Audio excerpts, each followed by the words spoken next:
Saludos cordiales a todos los estudiantes del curso de gestión de programas y proyectos en el marco del diplomado en Administración Pública Moderna de la Corporación Universitaria del Caribe, SECAN.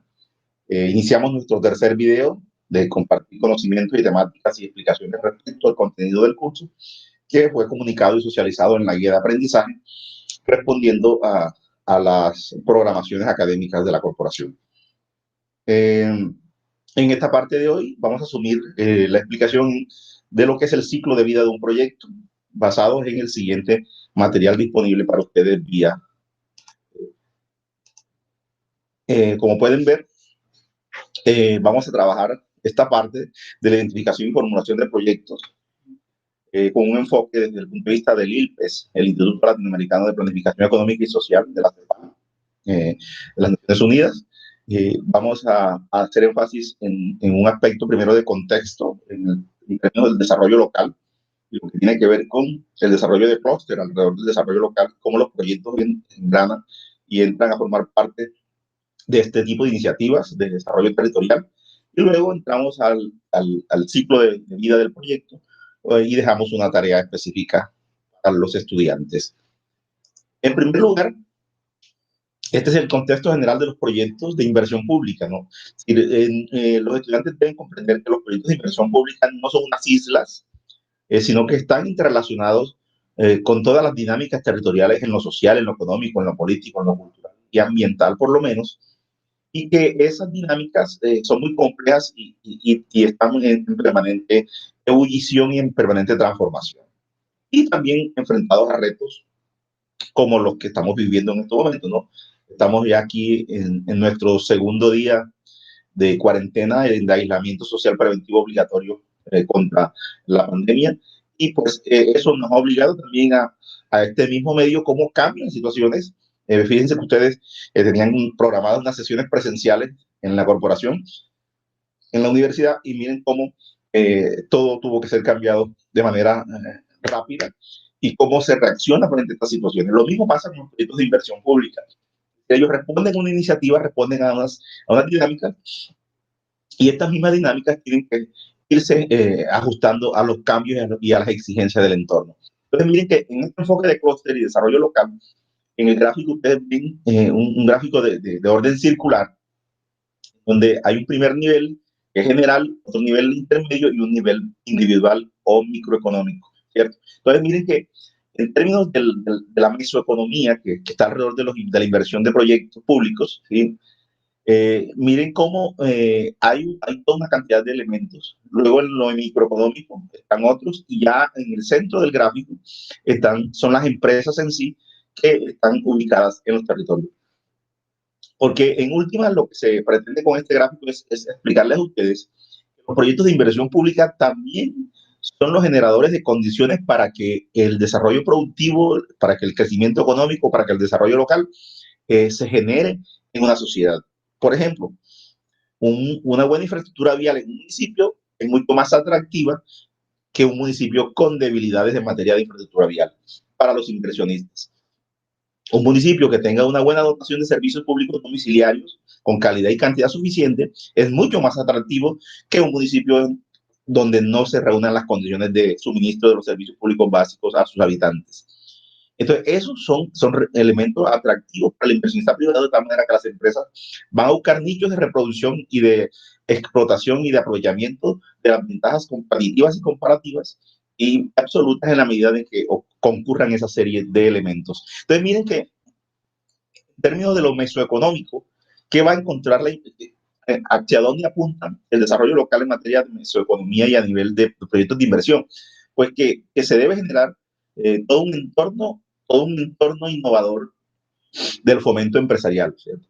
Un entorno innovador del fomento empresarial implica, entonces, que en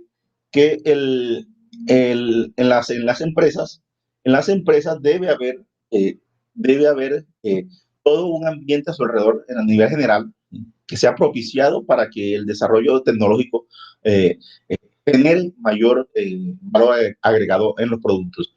Miren cómo, ¿qué encontramos en esa mesoeconomía? Encontramos las políticas ambientales, porque es clave desde el punto de vista de responder a la sustentabilidad de los proyectos, la política de infraestructura, la política tecnológica, la política educativa, las universidades, los gobiernos locales y las agencias de desarrollo. Entonces, miren que de todo esto es claro en términos de explicación, pues todos los elementos que están alrededor de un proyecto de inversión y que pueden ser usados por los mismos proyectos en su fase de inversión, en su fase de operación o hasta en su fase de preinversión para tomarlos como referentes, ¿no? Los gobiernos locales gestionan proyectos, las universidades apoyan con ciencia y tecnología, la política educativa determina la calidad de la formación de la población, la política tecnológica, los avances que se tengan que recurrir desde el punto de vista de la tecnología, la infraestructura es lo disponible en la sociedad. La política ambiental tiene que ver con las restricciones y también con la preservación del medio ambiente. La agencia de desarrollo es un elemento nuevo dentro del discurso para ustedes. La agencia de desarrollo son organismos supraterritoriales que se organizan para gestionar proyectos de mayor impacto en los territorios, ¿sí? La agencia de desarrollo local, por ejemplo, son experiencias ya vividas en muchos países del mundo. En Colombia hay agencias de desarrollo local exitosas por el lado de Santander, por el lado de Antioquia, por el lado de Boyacá. Entonces, estos elementos son los que están inmersos dentro de la mesoeconomía de un proyecto de inversión. El otro entorno es el entorno microeconómico, ¿sí? Aquí miren que es más especializado, ¿sí? Es más en términos de cómo las empresas acuden a los elementos más cercanos a su entorno para favorecerse, ¿no? Los cambios tecnológicos que se producen con la investigación en la ciencia y la tecnología, los institutos tecnológicos que ofrecen centros de desarrollo tecnológico para los procesos y productos, los cursos especializados que ayudan a fomentar la capacidad de trabajo, la gestión de innovación para los cambios, las relaciones laborales que determinan una nueva acuerdos entre patronos y empleados, y la logística empresarial, que hoy en día es uno de los temas que más ha evolucionado en materia de desarrollo institucional en las empresas privadas. Entonces, miren que en el centro del gráfico están las empresas como tal, y esta cantidad de elementos que están asociados aquí son unos engranajes que se articulan con vectores que van y vienen de dos colores. Son las empresas que están aquí asociadas en un clúster. ¿Un clúster qué es? Un clúster es un encadenamiento productivo en donde por afinidad de procesos y productos las empresas compiten, cooperan, aprenden, se especializan, se asocian, se encadenan entre sí para generar un clúster de servicios y de productos para producir máquinas, insumos, bienes finales, que son los que disfruta la sociedad o puede la sociedad acceder por vía del consumo. Entonces, conclusión de esta parte, los proyectos de inversión pública están en un entorno muy complejo, un entorno que va desde lo mesoeconómico hasta lo microeconómico y llegando a las unidades empresariales. Y en cada uno de ellos hay un aporte fundamental y que debe ser comprendido en términos de que la inversión pública facilita todos estos entornos desde el punto de vista de mayor crecimiento económico, mayor bienestar y mayores oportunidades de progreso para la sociedad.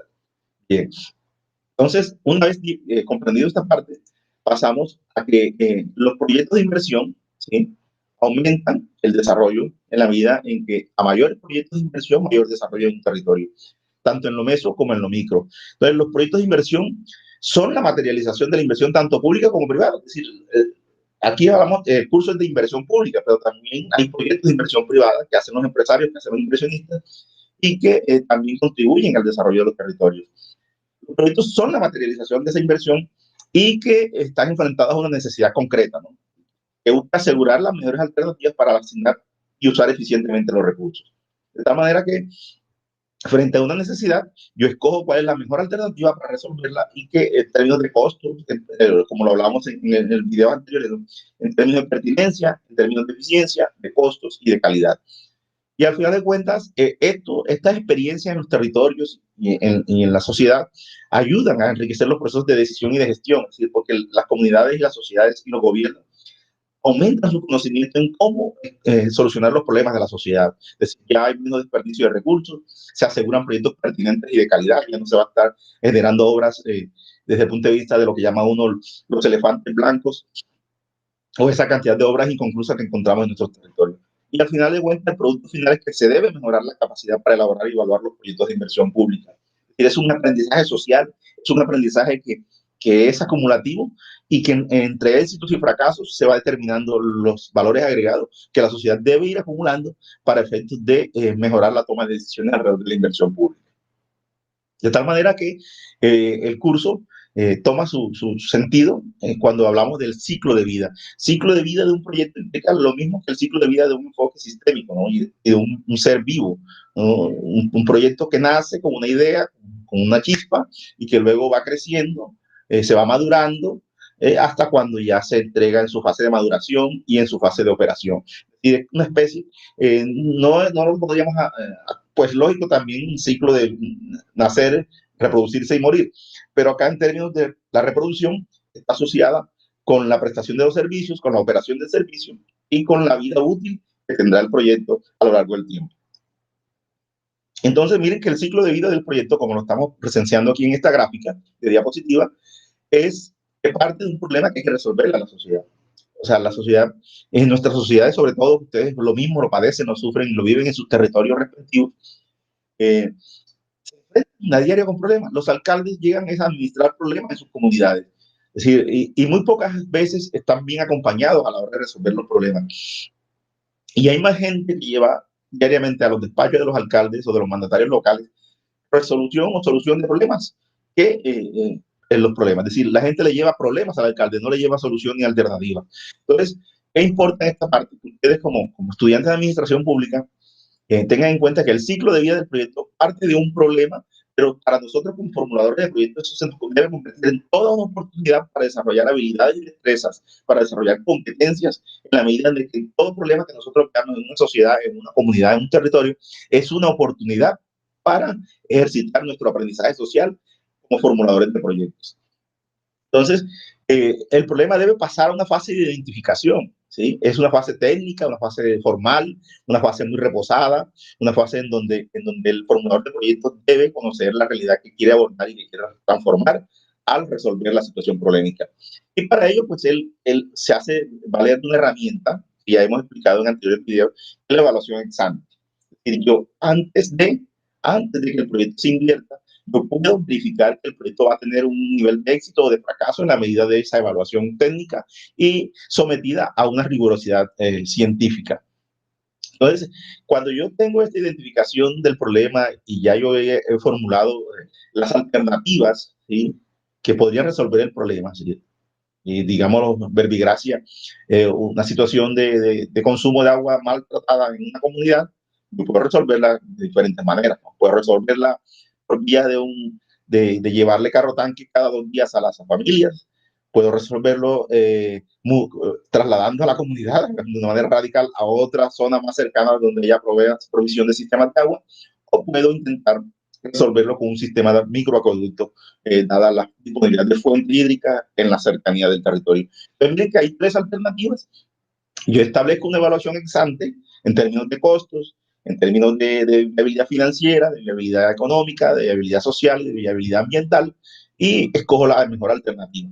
Cuando ya yo escojo la mejor alternativa de esas 3 situaciones que yo he analizado para resolver el problema del agua potable, del agua que se consume en mal estado en la comunidad, pues es cuando ya voy a pasar a la fase del proyecto. Y es cuando ya yo tengo claro que mi proyecto de inversión pública va a apuntar hacia la solución escogida como alternativa. En este caso, digamos que hayamos escogido la construcción de un sistema de microacueducto rural, pues entonces el proyecto va a estar centrado en solo eso de el proyecto de construcción del microacueducto rural para la comunidad. Entonces, miren que ese ciclo de vida, en términos gráficos, es un aspecto fundamental que ustedes tengan claro, ¿no? Problema, identificación, desarrollo de alternativas, evaluación de alternativas, selección de alternativas y formulación del proyecto. Eso ahí se resume todo lo que hasta ahí es la fase de lo que llama uno el ciclo de vida de la preinversión, ¿cierto? Problema identificado, identificación técnica formulada, desarrollo de alternativas para solucionar el problema, selección de la alternativa que más le convenga técnicamente, económicamente, socialmente y ambientalmente al territorio, y luego el proyecto como tal. Bien, pero para eso pues no hay fórmulas mágicas, ni tampoco en una droguería o en una botica usted va a ir a buscar y va a comprar 5 gramos o 10 gramos o 3 centímetros cúbicos de formulación de proyectos para que usted se lo tome y le sirva también para curarlo contra el coronavirus. No, aquí se requiere desarrollar competencias y habilidades, y eso en esa estamos con ustedes en este curso. La idea del curso también apunta hacia eso, a desarrollar competencias y habilidades. Entonces, vamos a proponerles para esta parte un ejercicio que ustedes van a hacer independientemente allá en sus lugares de reclusión social aislada, ¿sí? En términos, miren cómo el lenguaje, las situaciones polémicas también le cambian el lenguaje a los humanos, ¿no? Estamos hablando de reclusión social obligada, o sea, de aislamiento social obligatorio, un término que jamás habíamos pensado nosotros que podíamos utilizar en estos tiempos. Entonces, miren que a usted se le ha encargado de configurar un grupo de formulación de proyectos, ¿sí? Y para ello usted debe elaborar un menú con las 10 competencias o habilidades más importantes que usted tendría en cuenta para seleccionar a los miembros del equipo. Digamos que usted va a ser el gerente del proyecto de construcción del microacueducto de la zona rural que habíamos hablado anteriormente. Pero usted debe reunir un equipo, ¿no? Es un proyecto de construcción de un sistema de acueducto, usted no sabe de eso, todo. Puede que usted de pronto sepa la metodología, sepa cómo vaciar en los formatos, cómo entrar a la página web de la MGA y formular el proyecto, pero usted requiere toda una cantidad de información técnica especializada. Entonces, ¿qué implica eso? Que usted tendría que consultar a los miembros del equipo, un químico para la parte de potabilidad, un ingeniero civil para la parte de las cotas de pendientes, un topógrafo para que haga la medición del terreno, distintos tipos de un ambientalista para que mida los impactos, una parte especializada, una especie de persona en geólogo para mirar la parte de dónde hay agua potable disponible a nivel subterráneo o a nivel de superficies, toda una cantidad de elementos, una trabajadora social para mirar el impacto en las familias, toda esa cantidad de elementos que tienen que ver con los miembros de un equipo interdisciplinario para formular un proyecto. Entonces, usted va a tomar esas competencias y habilidades y le va a asignar importancia. 10 a la más importante y 9 a la segunda, 8 a la tercera y así hasta llegar a 1 que sería la menos importante. Cuando ya usted tenga esas 10 competencias o habilidades escritas a mano alzada en su libreta de peluche, usted viene y hace un ejercicio de valoración o de autorreflexión sobre sus habilidades. De las 10 habilidades que usted escribió del listado, va a colocar una F al frente de las 3 en las que se considera más fuerte. O sea, 3, escoge de las 10, escoge 3, no es más fuerte. Como ahora mismo usted es el único que se conoce con cuáles son sus habilidades y competencias. Y una D al frente de las 3 en las que se considera más débil, ¿cierto? Por lo menos 3 fuertes y 3 débiles para generar el ejercicio de autorreflexión sobre competencias y habilidades para formular proyectos. Entonces, es importante que se hagan ese reporte en la sesión que tengamos presencial, virtual, en directo o en online, cuando sea programado. Bien, entonces el ciclo de vida del proyecto, como lo decíamos hace rato, sí, está asociado con un elemento que es contundente, ¿no? Y es que al final de cuentas debemos salir victoriosos de este ejercicio técnico, de este reto social y este reto institucional que es formular proyectos, ¿sí? Porque en cierta forma, formular proyectos es un ejercicio que busca transformar vidas, ¿sí? No hay cosa más fascinante y que genere más ilusión en una comunidad que usted llegue en esta fase del problema y de la identificación, que usted llegue a la comunidad y comience a plantearle, mire, es que frente al problema de que ustedes están consumiendo agua en mal estado, agua no potable, pues le vamos a traer la solución. O sea, imagínense eso, las expectativas que genera una comunidad, la cantidad de sueños que se comienzan a flotar en el ambiente alrededor de esa iniciativa y cuando escuchan esas palabras. Entonces, el ciclo de vida de los proyectos tiene que ver con eso también, con que vamos a buscar victorias tempranas en la medida en que podemos resolverle los problemas a las comunidades, ¿no? Sea en materia de energía eléctrica, sea en materia de acueductos, en materia de servicios de salud, en materia de infraestructura vial o en materia de desarrollo productivo. Es decir, hay tantas ilusiones alrededor de las cosas que no se han resuelto en los territorios, que cuando usted llega como experto, ¿sí? Sin muchas ínfulas, y llega a decir, oiga, vamos a formularle técnicamente un proyecto, eso despierta una cantidad de ilusiones en las comunidades. Entonces, vamos a entrar en definiciones conceptuales que a ustedes les van a servir mucho. Y recurro a una definición que hace mi profesor de proyectos cuando estaba joven y bello, por allá por los años 90 del siglo pasado. Héctor Sanín Ángel fue mi profesor de formación de proyectos. Y en eso, miren la definición que Héctor Sanín nos propone, ¿no? La primera palabra que aparece en la definición es esfuerzo, ¿cierto? Es decir, el proyecto asociado con el término esfuerzo, es decir, que implica una acción, ¿sí? Una acción que cuesta, ¿sí? Que tiene que hacerse de manera apoyada en lo que uno tiene. Entonces, la segunda palabra que aparece es sistemática. O sea, un esfuerzo sistemático implica que lo que usted va a hacer alrededor del proyecto no va a estar aislado, no va a estar independiente, sino que va a estar conectado, va a estar interrelacionado, va a estar articulado con un sistema mucho mayor. Puede ser un sistema mesoeconómico o un sistema microeconómico o un sistema empresarial o un sistema territorial o un sistema comunitario, un sistema de ecorregiones, como dirían algunos amigos. Entonces, es un esfuerzo sistemático, o sea, está coordinado y conectado con otras realidades. Generador de capacidad para solucionar un problema. Miren, ahí está. Es decir, el proyecto como generador de capacidad, porque hay un aprendizaje social, porque hay una cantidad de información que se debe analizar, porque hay que contrastar una realidad de las comunidades, hay que consultar a actores que tienen una visión de la vida, hay comunidades que sueñan con que les resuelvan sus problemas, y entonces hay que generar capacidad para solucionar un problema, ¿sí? Y esa capacidad implica no solamente de parte del formulador técnico, sino también de la comunidad, que usted le enseñe a la comunidad a cómo abordar sus problemas y resolverlos también a partir de su desarrollo de capacidades. Y lo otro es que también está apuntando, además de solucionar un problema, a lograr un objetivo específico, ¿sí?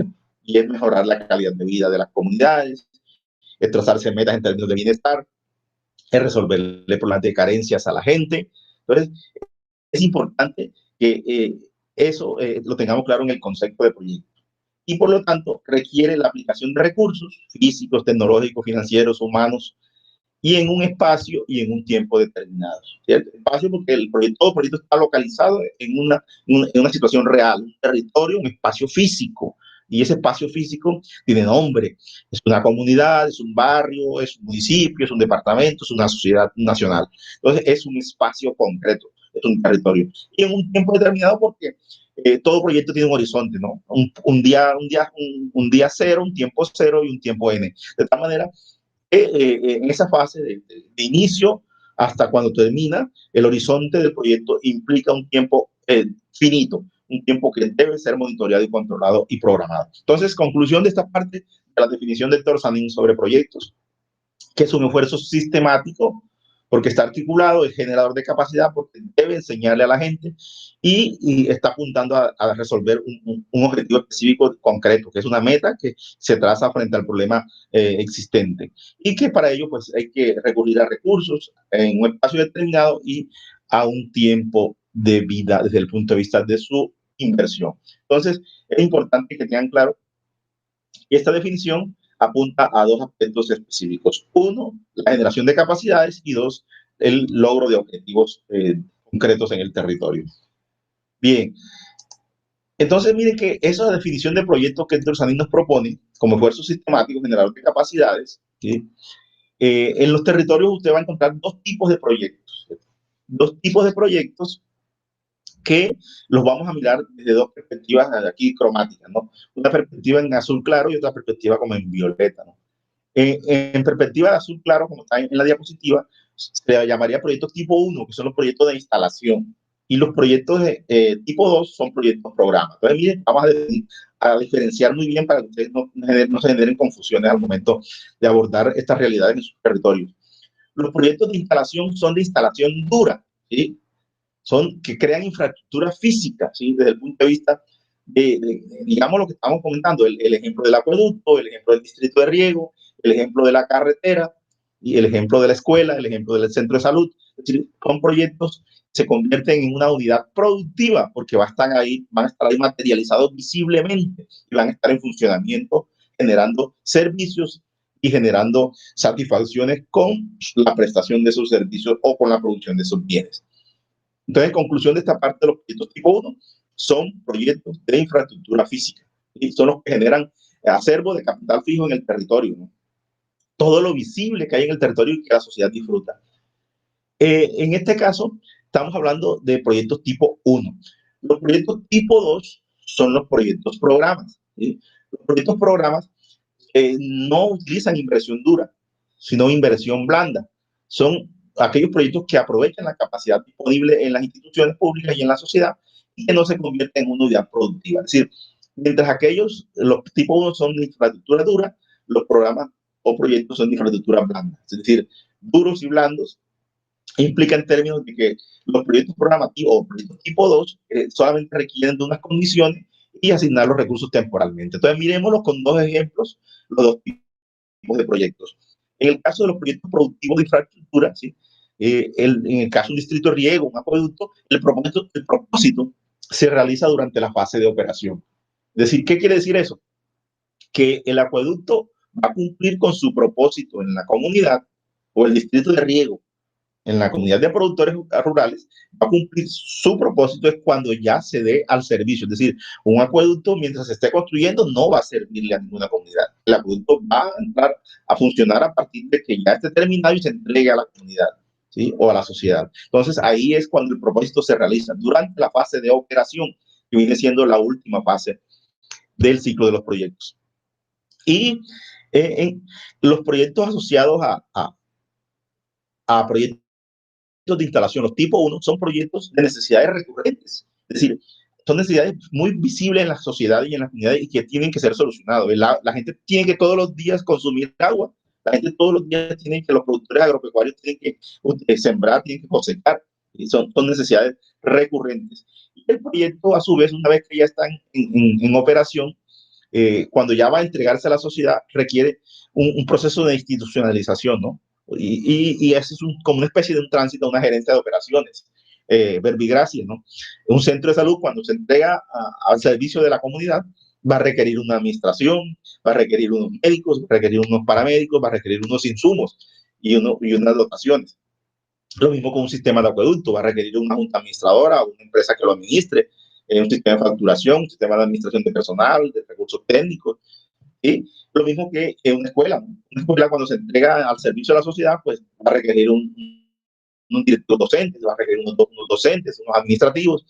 Entonces, miren que unos insumos y una dotación. Entonces, los proyectos tipo 1 o proyectos de instalación, su finalidad se cumple cuando entran en operación. Mientras que los proyectos programas son tipo 2 y son programas sociales o proyectos de campaña, digámoslo, por ejemplo, una vacunación, una campaña de vacunación en un municipio o un barrio. El proyecto se realiza en un tiempo de maduración, o sea, en la frontera al término del proyecto. Es decir, que de tal manera que cuando yo termino de vacunar al último beneficiario, pues ahí termina la fase de maduración del proyecto programa, ¿no? Es decir, el último vacunado y ahí cierra la fase de maduración del proyecto y ya no continúa más, ¿sí? En los proyectos, programas están asociados a necesidades no recurrentes, ¿sí? No es necesario todos los días se vacuna a la gente, son ciclos, dependiendo de la edad, dependiendo del tipo de vacuna, es decir, no es recurrente que usualmente la gente esté usando vacunas diariamente.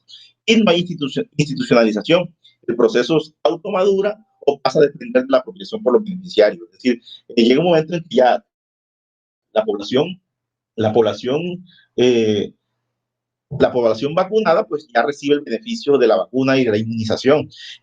Por ejemplo, el caso de una campaña de salud sexual y reproductiva en una comunidad de jóvenes, ¿sí? Se hace la formación, se hace la capacitación, se dan las instrucciones, se dan los talleres y ya al final de cuentas el beneficiario se apropia de los conocimientos, de las charlas, de la educación, de la orientación y de las instrucciones. Y listo, hasta ahí termina el proyecto programa. Entonces, miren que es fundamental esta diferenciación de dos tipos de proyectos que vamos a encontrar en el territorio.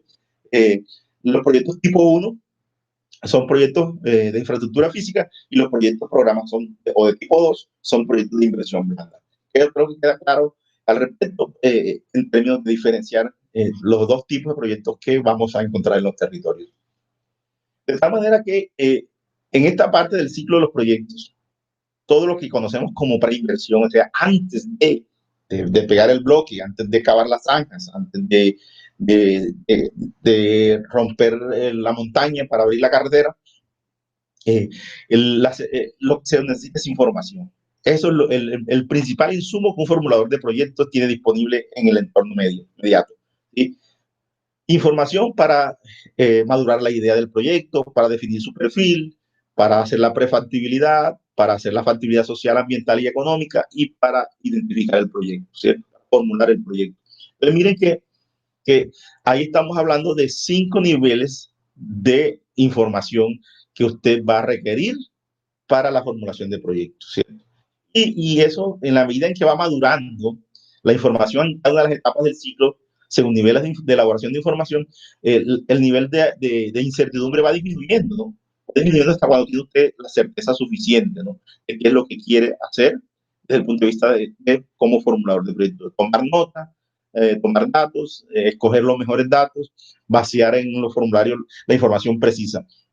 Idea, perfil, prefactibilidad, factibilidad y proyecto son las etapas del ciclo de un proyecto en función de la información que se requiere recabar, recopilar, clasificar, tabular y analizar para resolver la parte técnica de una formulación de proyecto. Entonces, al final de cuentas, todo esto es lo que hemos denominado evaluación ex ante, ¿no? Que la decíamos en videos anteriores, ¿no? En función de la pertinencia, en función de la eficiencia, de los costos del proyecto y de la calidad.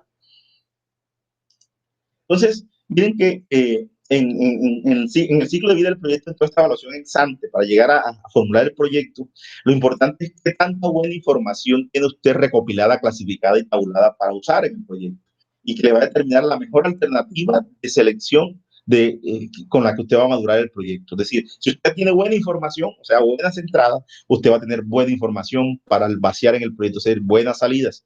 Es decir, a buenas entradas, buenas salidas. Si usted procesa basura, saca basura. Si usted procesa buena información, va a tener salida con buena información para que el proyecto quede técnicamente bien elaborado. Entonces, eso es fundamental tenerlo claro en términos de lo que es el ciclo de vida al momento de hacer la evaluación ex ante. Y en ese proceso de aprendizaje, alrededor de la formulación del proyecto, nos vamos a encontrar con 8 situaciones. Ustedes los convido a que vayan simultáneamente haciendo el ejercicio con la siguiente contrastación. En cada una de las 8 situaciones pueden mirar ejemplos en su realidad inmediata o en su realidad conocida, ¿no? Es decir, en donde haya pasado una de estas 8 situaciones, o usted vaya enumerando, digo, la 1 fue este proyecto, la 3 fue este proyecto de la represa fue la 7, este proyecto de la escuela fue el 5. Entonces, miremos en términos de 8 situaciones y las 3 etapas o fases en la formulación de proyectos. En la fase de preinversión, que es cuando yo acopio información, hago evaluación ex ante y formulo el proyecto. En la etapa de inversión, que es cuando ya el proyecto tiene presupuesto asignado, está en el plan operativo anual de inversiones del territorio y procedemos ya a invertir el recurso en el proyecto. Y la operación es cuando ya el proyecto está en funcionamiento, está prestando servicio, bienes a la sociedad, está entregando, está cumpliendo con su propósito. Entonces veamos la situación 1. En la situación 1, la preinversión del proyecto fue bien formulado, el proyecto estuvo bien invertido, el proyecto fue bien formulado y se hizo la inversión de acuerdo con lo establecido en la preinversión. Sin embargo, la fase de operación fue un fracaso. Entonces ahí estamos hablando de que fue un proyecto mal gerenciado, un proyecto mal gestionado, un proyecto que no tuvo sostenibilidad en el tiempo. Puede darse el caso de lo que llaman uno esos elefantes blancos que usted encuentra en los territorios, ¿no? Está la infraestructura ahí, que está el centro de salud sin médicos, sin enfermeras, sin paramédicos, la escuela sin docentes, el acueducto que no está llevándole agua a las casas, a pesar de que están todas las redes instaladas y todo el sistema de instalaciones físicas. Esa es la situación 1. En la situación 2, el proyecto fue mal formulado, fue un fracaso en términos de formulación, sin embargo lo invirtieron así como estaba, lo construyeron, lo hicieron la inversión, pero su fase de operación tampoco pudo resultar. Es decir, aquí podemos encontrar que el proyecto fracasó en su operación porque en la fase de preinversión también no tuvo en cuenta unas cosas que están asociadas, digamos, por ejemplo, que se pudo resolver. Aquí en esta situación 2, el típico ejemplo, cuando usted resuelve problemas equivocados, ¿cierto? Miren que ahí resolví un problema equivocado en la situación 2. Es decir, identifiqué mal el proyecto, lo construimos y a pesar de eso fue un fracaso. Es decir, digamos que construimos una escuela en una comunidad en donde solamente habían 5 niños. Entonces sale mucho más eficiente que esos 5 niños vayan transportándose a la vereda que está a 10 minutos o a 5 minutos de su lugar de vivienda, que ponerles un docente y ponerle toda una dotación a una escuela. Entonces ahí, miren, ese es el típico ejemplo, ¿cierto? Un proyecto que no consultó la realidad, un proyecto que no contrastó una buena realización en términos de identificación, un ejercicio de identificación honesto, no hubo, sino que simplemente había que invertir el proyecto, hacer el gasto como fuera, independientemente de quién o no lo iba a utilizar. La situación 3 es donde miren que es una mala preinversión, el proyecto fue mal formulado, fue mal diseñado, pero sin embargo se invirtió el proyecto, y también su fase de operación fue exitosa. Es decir, el proyecto fue bien invertido y también está en operación exitosa, se está prestando un servicio a la comunidad o a la sociedad. Entonces, miren este típico ejemplo que aquí pudo ocurrir. En la inversión en la operación se hicieron los ajustes, se hicieron las correcciones que la preinversión no detectó ni logró eficientemente formular. Entonces, miren que puede darse este caso, ¿no? Que un proyecto mal formulado puede ser exitoso en la medida en que lo inviertan bien y el sistema de administración de su operación sea todo un éxito y sea acorde y permita los ajustes que no fueron previstos en la fase de formulación. La situación 4 es la más fatídica de todas, como pueden ver, ¿sí? Un proyecto mal diseñado, un proyecto que se invirtió mal, que no fue invertido honestamente o correctamente, y una operación fracasada. Entonces, tiene que hay un nivel de fracaso en todas las tres etapas. La situación 5, perdón, la situación 5 es un proyecto bien formulado, mal invertido, pero que en su operación está mostrando éxito. Es decir, está prestando un servicio a pesar de que el proyecto tuvo, digamos, aquí puede haber fenómenos asociados a corrupción, fenómenos asociados a mala construcción, fenómenos asociados a problemas coyunturales en el momento de hacer la inversión del proyecto, digamos, un puente que en una época de ola invernal fue construido, ¿sí? Fue un fracaso, pero que así como quedó el puente, pues la gente lo está utilizando y en su fase de operación, pues es un éxito, ¿no? Entonces, o situaciones en donde los proyectos, las comunidades, en esta situación 5, las comunidades lo están usando a pesar de, bueno, no lo construyeron, estuvo mal diseñado, perdón, estuvo mal construido, estuvo bien diseñado, mal construido, pero nosotros tenemos que aprovecharlo porque es la única oportunidad que tenemos para resolver ese problema. La situación 6, el proyecto fue mal diseñado, estuvo mal invertido, pero sin embargo, está prestando un servicio. Es decir, ahí también es una especie de conformismo alrededor de la operación del proyecto. Puede ser que la comunidad o la sociedad esté disfrutando del proyecto con todas sus debilidades, con todas sus deficiencias, con todos sus problemas de construcción o de inversión y de diseño. En la situación 7, es una situación casi que fatídica. El proyecto estuvo bien diseñado, pero su inversión fue un fracaso y su operación, por lo tanto, también fue un fracaso. Entonces, aquí miren, es el típico ejemplo del proyecto, el buen proyecto, pero la mala ejecución y operación. ¿Sí? Es decir, el proyecto contó con la buena suerte que en sus inicios tuvo un buen formulador, que fue honesto, que fue científicamente dedicado, pero que a los momentos de la ejecución, la inversión y la operación fue un fracaso. Y en la situación 8, pues, no da más explicaciones. La situación ideal, en la medida en que el proyecto estuvo bien formulado, bien invertido y su fase de operación es un éxito. Es decir, que esta es una de las situaciones ideales en las cuales estamos recurriendo. Entonces, nuevamente, reitero, el ejercicio de contrastación de estas 8 situaciones, tomen ejemplos que ustedes tengan y los compartimos en la sesión online, en directo, cuando sea programada, donde vean las 8 situaciones por las cuales puede pasar los proyectos en los territorios y que ustedes tengan ejemplos y digan, oye, yo me acuerdo que el proyecto tal del arroyo tal se parece a la situación 5 por esto y por esto y por esto. Bien, entonces ese es el reto al que les impongo. Y por último, vamos a entrar ya en esta parte a mirar desde el punto de vista de las habilidades y competencias que ustedes les estaba proponiendo anteriormente, cómo los formuladores de proyecto deben responder a 9 preguntas por lo menos, que son fundamentales para tener claro todo el diseño del proyecto. 9 preguntas concretas que comienzan con una fase de identificación, que es la pregunta ¿qué? Y la pregunta ¿a quién? Cuando respondemos a la pregunta ¿qué? Y a la pregunta ¿quién? Estamos refiriéndonos a los involucrados. Perdón. Los involucrados en un proyecto, ¿quiénes son? Son las personas que están sufriendo, padeciendo el problema, o también las personas que se benefician con el problema. Ojo con esa aclaración. En un problema puede haber personas que se favorecen y personas que se perjudican. ¿Sí? Entonces, la primera pregunta, ¿qué implica qué problema se debe resolver? Ahí estamos hablando de cuál es el objetivo del proyecto a nivel de alternativas.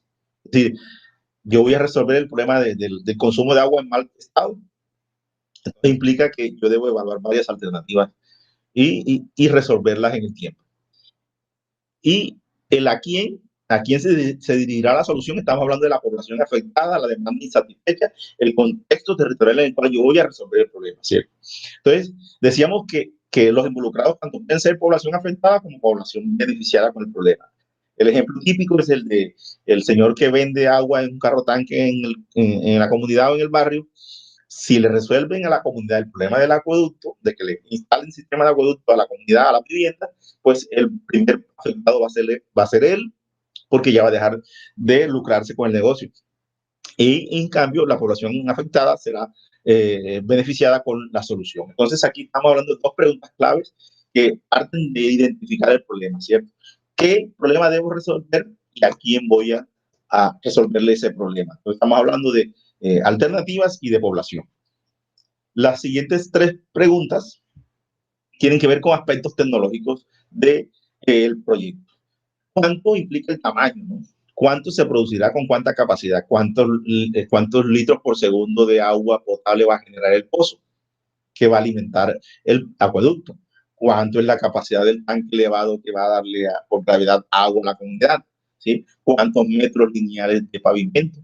¿Cuántos metros cuadrados de áreas? ¿Cuántas hectáreas dividimos a beneficiar con el proyecto de riego? Entonces, eso es en términos de tamaño. La pregunta 3 hace referencia al tamaño del proyecto. La pregunta 4 es muy sencilla, no requiere mucha explicación, es la localización. ¿A dónde se localizará el proyecto? Estamos haciendo referencia a un sitio geográfico específico que debe llevar un nombre propio. La pregunta 5 es, ¿cómo se solucionará el problema? Hace referencia a la tecnología. Es decir, con qué herramientas, con qué dispositivos, con qué tipo de soluciones. Y que están en relación también con el ambiente en el cual el proyecto se va a desarrollar. Entonces, las preguntas 3, 4 y 5 están relacionadas con aspectos tecnológicos que implican tamaño, localización y tecnología. La pregunta 6 tiene que ver con la selección de alternativas a partir de unos criterios y de unos indicadores que usted tiene como formulador de proyectos. No se trata de meter la mano en el sombrero y sacar el conejo más bonito. No se trata de sacar de la chistera la solución. No, sino es cuál es la alternativa que se seleccionará para resolver el problema identificado en la pregunta 1. ¿Sí? Entonces, hay criterios que usted como formulador de proyectos debe asegurar que sean los más sensatos, los más coherentes y los más ciertos, ¿cierto? Criterios desde el punto de vista del beneficio, criterios desde el punto de vista de los costos, criterios desde el punto de vista del impacto, ¿sí? Indicadores que dan desde el punto de vista de los productos, indicadores desde el punto de vista de los resultados. Entonces, esos son elementos que usted tiene disponibles en las metodologías y que le van a permitir resolver esta sexta pregunta. ¿Cuál es la alternativa más beneficiosa para resolver el problema? La pregunta 7 son especificaciones en la formulación de un proyecto. La pregunta 7, ¿con qué? Tiene que ver con el financiamiento. ¿Con qué recursos voy a financiar el proyecto que estoy identificando y formulando? Entonces, ahí implica tener claro, depende del tamaño del proyecto y la capacidad instalada y la economía de escala que el proyecto requiera para su financiamiento. Entonces, ahí estamos hablando de recursos propios, de recursos de crédito, de cooperación internacional, de presupuesto general de la nación, de sistema general de participación. Es decir, las fuentes a las que las entidades territoriales tienen recurrencia en términos de financiación de su presupuesto. Entonces, ahí es fundamental tener claro porque dependiendo del tipo de fuente de financiamiento, también están los tipos de proyectos que se financian, ¿no? Findeter financia una determinada línea de proyectos, el sector bancario otorga créditos dependiendo también del tipo de proyecto y su viabilidad. El sistema general de participación tiene unas líneas de financiación de inversión pública en los territorios definidas en la ley, así por ejemplo. Entonces, la pregunta 7 implica eso. ¿Qué recursos voy a utilizar yo para financiar mi proyecto? La pregunta 8 es ¿quién? ¿Quién realizará el proyecto? Es decir, el organismo competente para realizarlo desde el punto de vista de su diseño institucional. Si son las oficinas de planeación, si es un proyecto de acueducto, pues una Secretaría de Infraestructura de Obras Públicas. Si es un proyecto de distrito de riego, pues lo debe formular una Secretaría de Desarrollo Económico y Medio Ambiente. Es decir, en términos de su competencia técnica, o hay que consultar a los expertos en el territorio o en la sociedad que sepan más del tema. Entonces, la pregunta 7 y la pregunta 8, ¿quién, con qué y quién? También responden al para qué, ¿sí? Al para qué está como lo vamos a ver en el siguiente video, el tema del marco lógico. ¿sí? Aquí es donde respondemos a la necesidad de que el proyecto cuente con un marco lógico coherente. Bien, en el siguiente video vamos a dar la explicación correspondiente. La pregunta 9 tiene que ver con programación, ¿cierto? ¿Cuándo se realizará el proyecto? Es decir, el ciclo de vida del proyecto en términos de su horizonte de ejecución, ¿sí? En el momento en que se invierte desde el día 0 hasta el día N y último del proyecto, la frontera de tiempo del proyecto, un cronograma, una parte de GAN, un plan de trabajo, de tal manera que la pregunta 9, el cuándo, implica un tiempo específico y finito. Es decir, no es que toda la vida vamos a pasar ejecutando el proyecto, ¿no? Como conozco yo en algunos municipios en donde todavía hay carreteras que las siguen construyendo a pesar de que ya el proyecto cumplió con su horizonte de programación. O como hay escuelas o como hay ustedes inversiones públicas que nunca se firma el acta de recibo final. Entonces, es importante responder a esta pregunta en términos concretos porque esto va a depender de la materialización de la fase de operación. Cuando el proyecto, el cuándo implica dónde termina la fase de inversión y dónde comienza la fase de operación. Bien, entonces miren que esas 9 preguntas a ustedes como formuladores de proyecto les va a generar una cantidad de habilidades y competencias. Las preguntas 1 y 2 están asociadas con la etapa de identificación, ¿sí? Y aquí en las preguntas 3 al 5 están relacionadas con el desarrollo de alternativas. La pregunta 6 está relacionada con evaluación. ¿Cuál? La pregunta 7 al 9, 7 al 8 están con especificaciones del proyecto y la 9 con la programación. Entonces miren que todo está relacionado, la pregunta, el significado, el contenido y la etapa, ¿sí?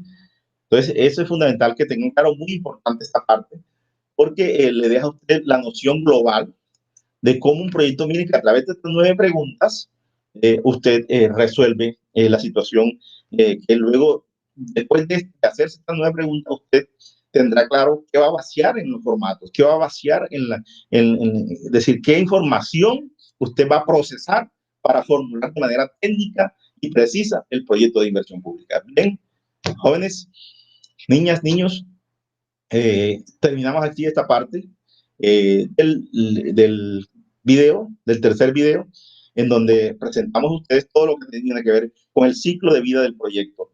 Queda la tarea de este video, queda la tarea de, como lo planteamos aquí, en términos de habilidades, ¿sí?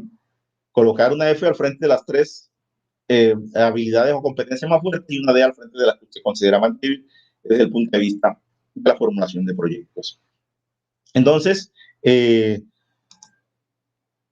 cerramos esta parte del curso con este tercer video y nos vemos en el siguiente video para cerrar ya la etapa de explicación de los temas con el enfoque de metodología general ajustada a los proyectos de inversión en los territorios. Muchas gracias.